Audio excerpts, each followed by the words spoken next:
Shalom Bapak Ibu yang saya kasih di dalam Yesus Kristus.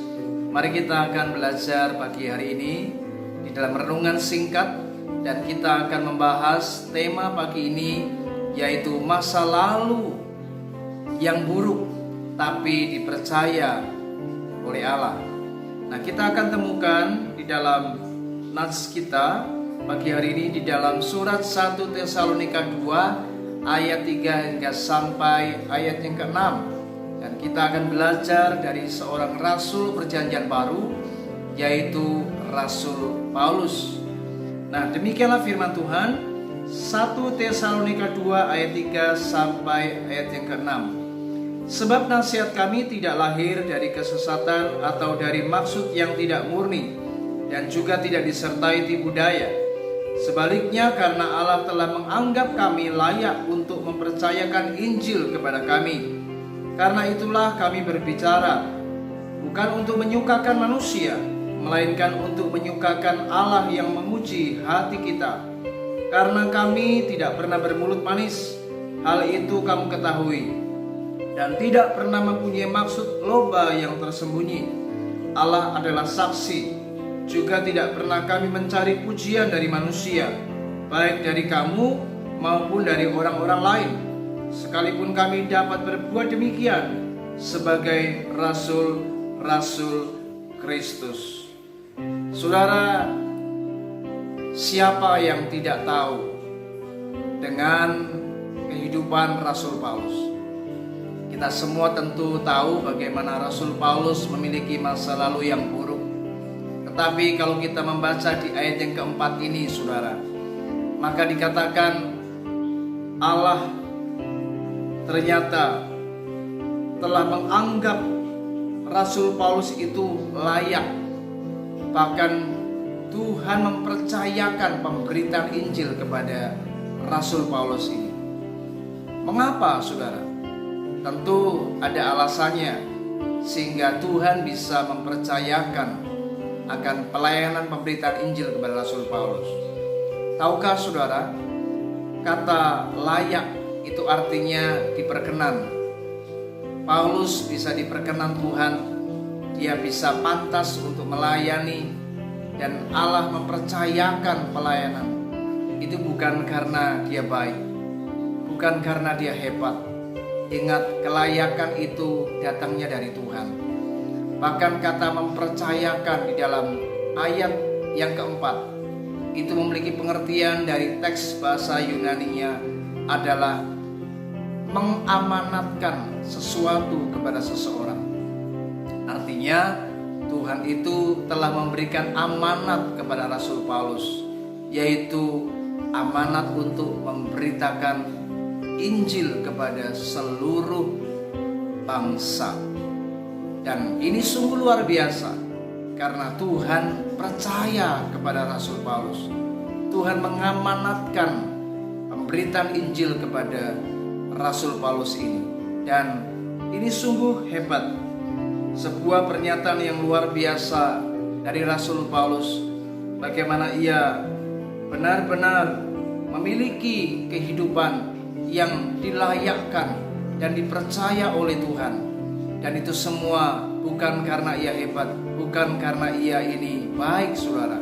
Ingat, saudara, kelayakan kita dalam melayani Tuhan itu semata-mata hanya karena penebusan darah Kristus. Jika bukan ada penebusan dari Kristus kepada hidup kita ini, maka sesungguhnya kita adalah orang-orang yang berdosa. Kita tidak pantas untuk melayani Tuhan, karena dosa tidak akan mungkin bisa membuat kita menghampiri akan tahta kasih karunia Allah. Jadi kalau hari ini Anda bisa melayani Tuhan, Anda bisa dilayakkan, semua adalah kasih karunia Tuhan. Nah, kita akan menemukan pagi ini apa yang menyebabkan Rasul Paulus bisa dipercaya oleh Tuhan. Saya menemukan ada 3 poin pagi ini. Yang pertama kita akan lihat di dalam 1 Tesalonika 2 ayat yang ketiga. Demikian firman Tuhan, sebab nasihat kami tidak lahir dari kesesatan atau dari maksud yang tidak murni, dan juga tidak disertai tipu daya. Saudara, jelas sekali di ayat ini kita kita bisa menemukan poin yang pertama adalah mengapa Rasul Paulus dipercaya oleh Tuhan? Karena hatinya jujur, saudara. Ayat ini jelas sekali mengatakan bagaimana Rasul Paulus di dalam pelayanannya, nasihat yang ia berikan kepada orang-orang di sekitarnya ternyata tidak lahir dari kesesatan, tidak lahir dari maksud yang tidak murni, dan tidak ada tipu daya. Artinya apa yang Rasul Paulus lakukan di dalam pelayanannya semuanya dalam kejujuran, saudara. Nah, ini penting sekali bagaimana kita harus memiliki hati ini harus jujur di hadapan Tuhan. Saudara, kalau kita melihat kehidupan Rasul Paulus, bukankah ia adalah seorang rasul yang masa lalunya kelam, hidupnya dalam dosa. Dia orang yang jahat, kejam. Dia dulu orang yang membenci kekristenan. Dia pembunuh. Dia banyak melakukan kesalahan. Tetapi jika hari ini dia dipercaya oleh Tuhan, ternyata dikatakan tidak ada tipu daya di dalam kehidupannya. Artinya dia jujur di hadapan Tuhan. Ia sungguh-sungguh bertobat. Ia sungguh-sungguh menyesali kehidupannya di masa lalunya. Dan ia sungguh-sungguh rindu untuk sepenuhnya melayani Tuhan. Dan tidak ada lagi tipu daya dalam hidupnya. Saudara, mari hari ini jangan pernah menghakimi seseorang hanya karena masa lalunya yang buruk. Mungkin kita menjumpai ada teman-teman kita dalam pelayanan, mereka memiliki kehidupan mungkin masa lalunya dia orang-orang yang pernah berbuat dosa, pernah berbuat kesalahan, ada banyak kekurangan. Ingat saudara, kita tidak boleh menghakimi orang lain. Kita tidak boleh menghakimi hamba-hamba Tuhan. Tidak boleh menghakimi seorang pun di antara kita. Karena sebetulnya yang melayakkan kita adalah Tuhan. Kita tidak bisa merasa diri kita ini pantas, sebab diri kita sebetulnya tidak layak untuk melayani Tuhan jikalau Tuhan tidak melayakkan kita. Tapi yang penting adalah bagaimana di dalam setiap pelayanan kita tidak ada tipu daya, kita jujur di hadapan Tuhan. Dan saya menemukan orang-orang yang hatinya jujur adalah orang-orang yang radikal bagi Tuhan.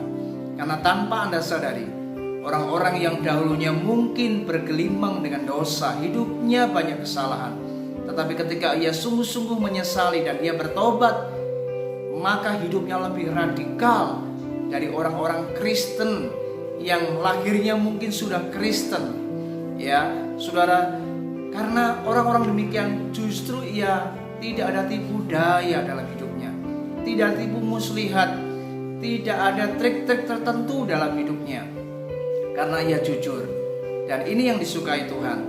Jadi hari ini mungkin Anda adalah orang-orang yang pernah memiliki masa lalu atau background kehidupan yang mana Anda ada sisi yang kelam, sisi dalam kehidupan yang gelap. Hari ini jangan berkecil hati. Yang penting Anda jujur di hadapan Tuhan. Anda mau sungguh-sungguh bertobat, Anda mau sungguh-sungguh ingin melayani Tuhan, dan Anda tidak lagi hidup dalam tipu daya. Ya, saudara, ini yang sangat dihargai Tuhan. Berapa banyak orang hari-hari ini ya tidak jujur pelayanan, tetapi masih melakukan banyak kesalahan, melakukan dosa. Jadi hari ini kita melayani, hari Minggu kita seperti malaikat, tetapi hari Senin kita kehidupannya sudah tidak lagi di dalam kehidupan yang berjalan dalam firman. Ya, sementara kita melayani Tuhan, tapi kita juga hidup dalam dosa. Saudara, ini namanya kita tidak jujur di hadapan Tuhan. Manusia mungkin bisa kita tipu, tapi Tuhan tidak bisa kita tipu, saudara. Mata Allah melihat jauh ke dalam hati kita, bagaimana hidup kita, apakah kita jujur atau tidak dalam setiap aspek hidup kita, dalam pelayanan kita kepada Tuhan. Nah, ini sangat penting, saudara. Bagaimana kita harus memiliki hati yang jujur di hadapan Tuhan. Dan ini yang membuat Tuhan suka dan mempercayakan seseorang untuk lebih lagi di dalam melayani Tuhan. Yang kedua, saudara, saya menemukan di dalam 1 Tesalonika 2 ayat yang keempat. Demikian firman Tuhan dikatakan, sebaliknya karena Allah telah menganggap kami layak untuk mempercayakan Injil kepada kami. Karena itulah kami berbicara bukan untuk menyukakan manusia, melainkan untuk menyukakan Allah yang menguji hati kita. Yang kedua, saudara, mengapa Rasul Paulus dipercaya oleh Tuhan? Karena bukan saja hatinya itu jujur, tapi yang kedua adalah karena fokusnya jelas. Ini sangat penting dalam pelayanan. Bagaimana setiap kita melakukan sesuatu, saudara, mari miliki fokus yang jelas. Rasul Paulus adalah orang yang memiliki fokus sepenuhnya. Dia melakukan pelayanannya, yaitu untuk menyukakan hati Tuhan. Sepenuhnya ia lakukan untuk menyenangkan hati Allah, dan tidak ada satupun dalam pelayanannya untuk menyukakan manusia. Makanya saudara, orang yang seperti ini sungguh luar biasa. Mengapa? Karena Tuhan suka dengan orang-orang yang setiap kali ia melakukan pelayanan, ia benar-benar menyenangkan hati Tuhan. Nah saudara, orang yang masih melakukan pelayanan hanya demi menyenangkan manusia, maka ia sesungguhnya tidak diperkenan dan tidak dikenan oleh Allah. Kenapa? Karena sebetulnya ada banyak orang-orang yang melayani hanya demi menyenangkan manusia, untuk mencari perkenanan dari manusia. Biasanya kompromi dengan kejahatan, biasanya kompromi dengan dosa. Ya, tanpa sadar kita melakukan pelayanan. Semua yang kita lakukan, aktivitas apapun itu, termasuk aktivitas rohani, seringkali kita melakukan hal-hal yang menyimpang dari kebenaran firman Tuhan. Dan ini yang membuat hati Tuhan tidak berkenan atas hidup kita. Mari hari ini perbaiki fokus pelayanan kita di hadapan Tuhan. Apakah hari ini Anda menyenangkan hati Allah atau justru menyenangkan manusia? Ingat saudara, apapun pelayanan kita hari ini, jangan sampai kita melakukan pelayanan hanya demi menyukakan hati seseorang, menyukakan Bapak Gembala sidang kita, menyukakan hati seorang majelis, menyukakan misalnya orang-orang, relasi kita di sekitar kita, di dalam kita melayani Tuhan. Tapi mari hari ini ingat, apapun kebenaran harus diberitakan. Apapun itu kebenaran harus kita tegakkan, harus kita sampaikan, dan kita menyenangkan hati Tuhan. Saudara, berapa banyak orang-orang yang melayani Tuhan, ketika ia berkhotbah, dia tidak berani menyampaikan firman, dia tidak berani menyampaikan kebenaran karena takut dibenci oleh manusia. Dia takut ditolak oleh seseorang. Dia takut nanti tidak diterima oleh orang-orang di gereja di sekitarnya, karena ia takut menyampaikan kebenaran. Nah, ini bukti orang-orang yang melakukan pelayanan tidak di dalam kebenaran, artinya tidak menyukakan hati Allah. Dia cenderung untuk kompromi dengan dosa. Maka pelayanannya, khotbah-khotbahnya hanya demi memuaskan telinga manusia, hanya demi menyenangkan hati manusia, supaya ia menyenangkan hati mereka. Saudara, hari ini jadilah hamba Tuhan, jadilah orang-orang yang melayani sepenuhnya menyenangkan hati Tuhan. Apapun itu, kalau mungkin Anda diminta atau Anda benar-benar digerakkan Tuhan untuk menyampaikan kebenaran, sekalipun itu ada hal-hal yang harus kita sampaikan, itu sakit mungkin, sangat mungkin akan menggores hati seseorang, karena mungkin ada hal-hal di mana kita harus benahi, ada hal-hal yang harus kita nasihati. Mari hari ini jangan takut, beritakan kebenaran.